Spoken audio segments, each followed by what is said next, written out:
Episode 4B. B. Karate chop. Deuce. All right. Yeah. Deuce. So, 2. Not 42. 42.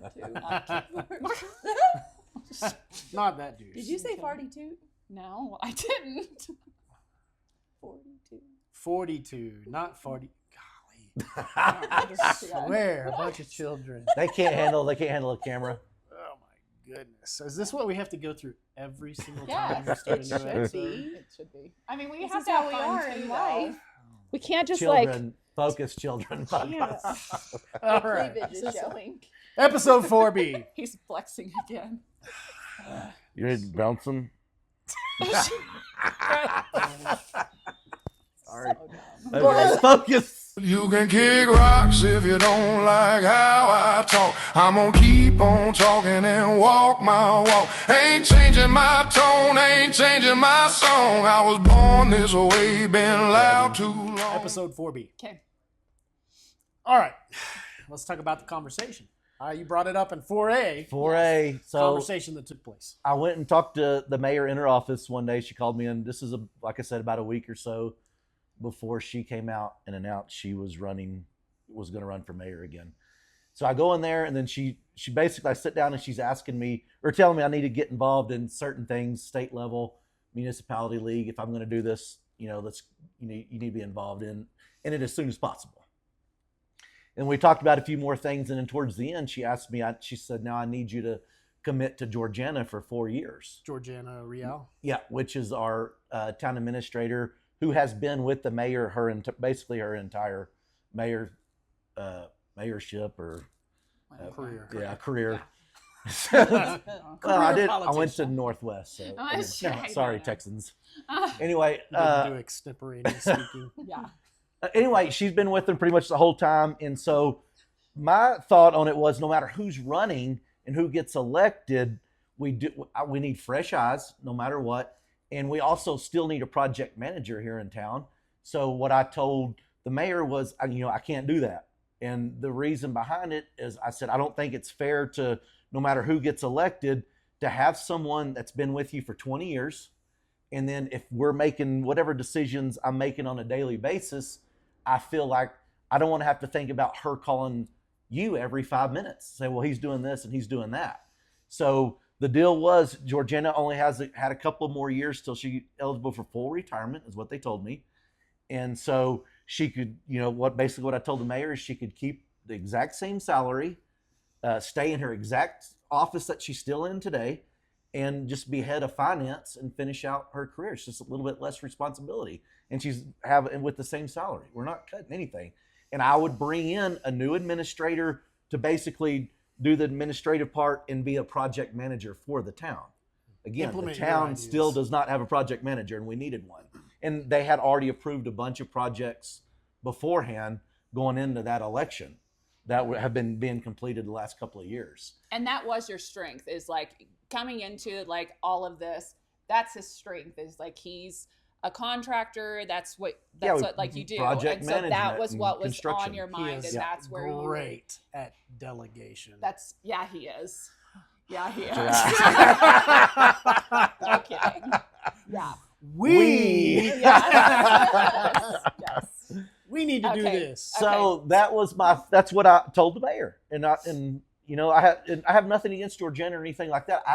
Because somebody's been with somebody so long, I don't think it was a level playing ground. Sure. I didn't want to think that she was going to call her every 5 minutes where Linda still had her finger on something Sure. in control. And it needs to be a fresh start for everyone. Right. And so, she said, I do respect that. And that would be, that's up to you to do if you're elected. It's totally fine. And then we kind of was cutting the conversation off, and I was going to leave. And then she asked me one more time. She's like, I need you to commit to Georgiana for 4 years. And I was just like, I just can't do that. And then basically that was kind of the end of the conversation, and I left. And then, what was it, 3 days or a later, week later, she came Guess out what? and she's running running. for mayor again. Interesting. So it's as if she couldn't just like walk away from, like, if you haven't been in the position long enough, like it's been 20 years, like let go. But And go ahead. No, go What ahead. I was going to say is not only that, is right after she announced she's running for mayor, several of her supporters came forward and said, because Linda has now announced, you need to drop out of the race. Which was crazy. That is crazy, because Linda told me a year ago she was not running. She gave us an entire year head start to campaign and do this and that. I'm not just going to drop out of the race, Sure. 2.5 months to election day. You already had signs ordered. I know. Yeah.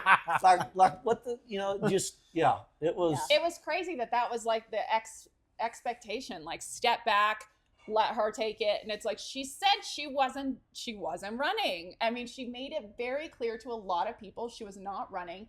And it just, and then it Yeah, got, it wasn't just Mike that she was telling. no, she was No. telling Yeah. everyone. So not only were people coming to you telling you that you needed to drop out of the race, but also people were coming to you saying that they were being pressured because of their support for you. And That is confronted. correct. They were confronted. Some of the town employees that lived in town at the time and were voters here in Red River Sure. were being cornered. They said they were cornered by the mayor, and they will back this up in court or wherever it needs to go, Sure. stating that they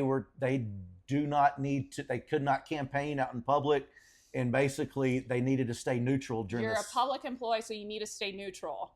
Which is not that's a pattern as well. I've had employees tell me that they were told behind the scenes, keep your mouth shut when it comes to these council meetings. I don't care if you're in uniform or you're ununiformed, or if you're there on your own accord, or if you're there for the town, keep your mouth shut. Do not interject. Do not add anything to our council meetings. So it is a pattern. It is something, and I've heard it from multiple people. And it's saying- a good amount of people that Sure. live in this town that work for the town. Absolutely. There's also a good amount of people that work in this town that work for Calhoun businesses, McDowell businesses, all of their, like, they Yeah. own a lot of businesses in town.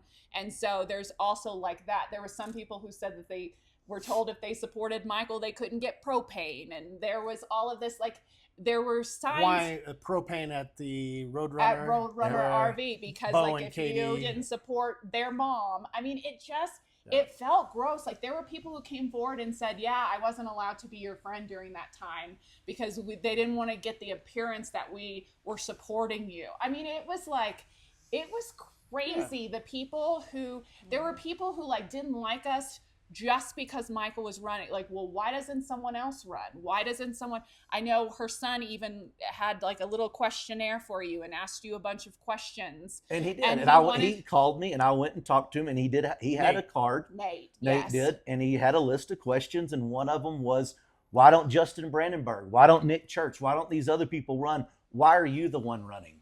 And I was like, well, nobody else stepped up to run. And if they would have, you would have stepped Absolutely. back. And he's I'm always not said a- that it was just, Linda said she wasn't running, and then it Who's was going to like, run? it was too far gone. He had already gone into it, so he was going to keep doing it. And it did need to change over hands. It had happened. It's been going on for too long. Like, we need a change in our town. Well, and let's just be honest. Anybody that was going to run for that position was going to run for the purpose of changing things, changing a lot. Whether it's Rob Swan who ran, whether it's you, there were always things that were said from everybody who's ever indicated that they might run for any office was, we need some change. Things need to change. And so it would not have mattered who it was. I believe that it would have had the same result. I think there would have been the same issue or targeting, even though specifically Linda does reference later when we have another conversation, Linda does reference the fact that this was the hardest election she's ever had in her career. I still think no matter what, whoever she was opposing, it would have been heated because people want change.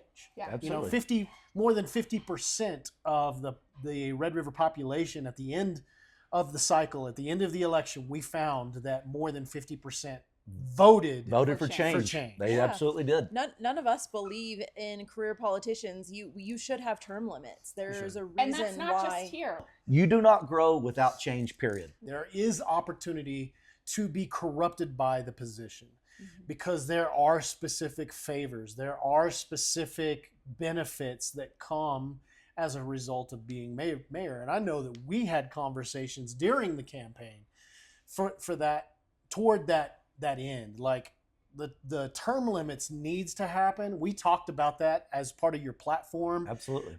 Presenting an ordinance to the council to vote on term limits so that it doesn't become a pattern of behavior of receiving the benefits and then using the position to your favor. And that was the thing that we all wanted to avoid. In fact, we had conversations about my involvement in the campaign, not just because people saw me as an antagonist in this process, but also thinking that I had things that I wanted to gain from this. And we had the conversation, and I told you flat out, I don't want anything. Even if it comes down to it and there's an opportunity for me to gain something personally, I will never ask you for a favor.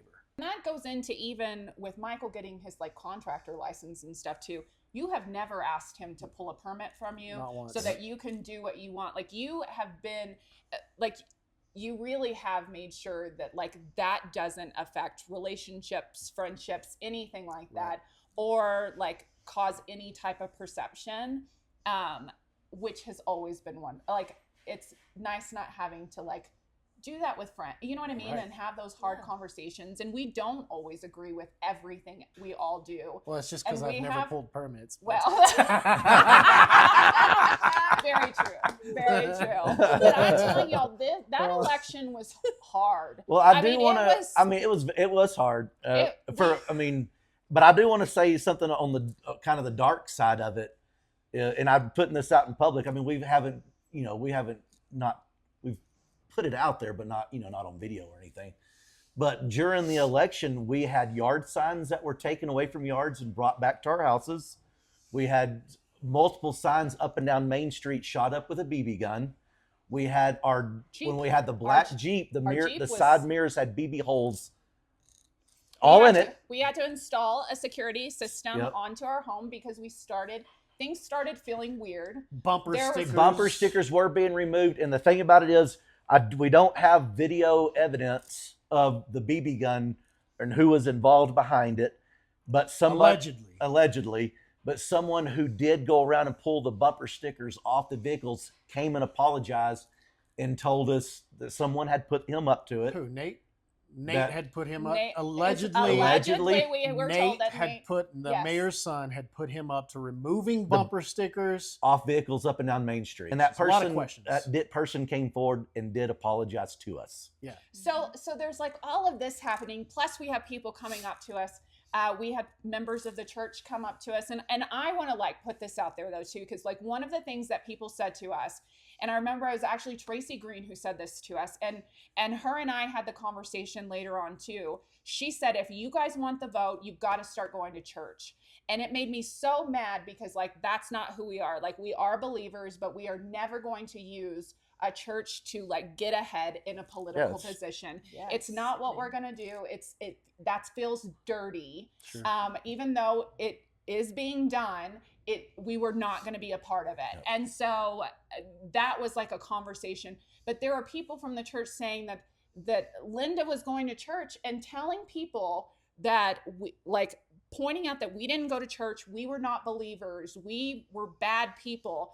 I don't know that she was ever able to give a like concrete reason why we were bad people, but she alluded to the fact that we were non-believers. I can all of this. relate to the church situation because when I first came to Red River, I started attending Faith Mountain Fellowship because I went to Trinity Fellowship in Amarillo, and Faith Mountain is a TFAC church, which is Trinity Fellowship Association of Churches. And the pastor who oversaw the whole TFAC association was heavily involved in Red River and the TFAC church here. And so initially, Pastor Ed had asked me to get involved and help, and I started going. And I found out really quickly that when I started confronting things at the municipal level with Linda during COVID, I realized that if I continued to go to church at Faith Mountain Fellowship, that it was going to put pressure on me to stop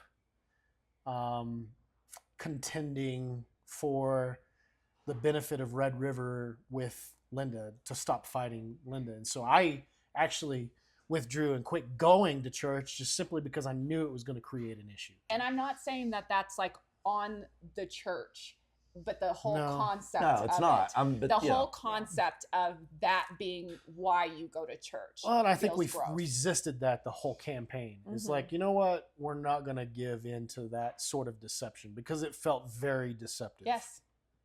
Yes. Very deceptive. And that's the last thing I think any of us, I think we have enough fear of God in us to not use people and not use the church to gain an opportunity. And it did feel very dirty. But a lot of things in this campaign, a lot of things in this election felt dirty, all the way up until the end of the election and seeing who voted, knowing as we were standing in lines watching who was voting in that election, which was the precursor to the council election, where we knew that very likely, those same people were going to vote in the council election that had voted in the mayoral election. And you lost by how many votes in the mayoral election? Like 18. 18 votes. Something. And we have identified. Well, during the mayor election, once I got the role, we flagged 27. Yeah. And now that I lost by one vote, they gave us 2 years of documentation. Sure. Because we already knew, and obviously it's going to be another episode, and losing by one vote this past election. The same people. The same people. pattern. We didn't flag the 27 like we did because the voter turnout wasn't as much. Sure. But we did flag 18. Yeah. And that's a possibility of 36 and votes. in that first election, though, too, we did call out some of the people who weren't supposed to vote. We called it out, hoping they wouldn't do it repeat. again. Yeah. And then they did it again. They did. And so it's just like crazy to me, this like whole mentality that they just can. And Linda kind of defends it. Well, it's a gray area. It's this. It's the that. intent to return. It's the intent to return. It's this.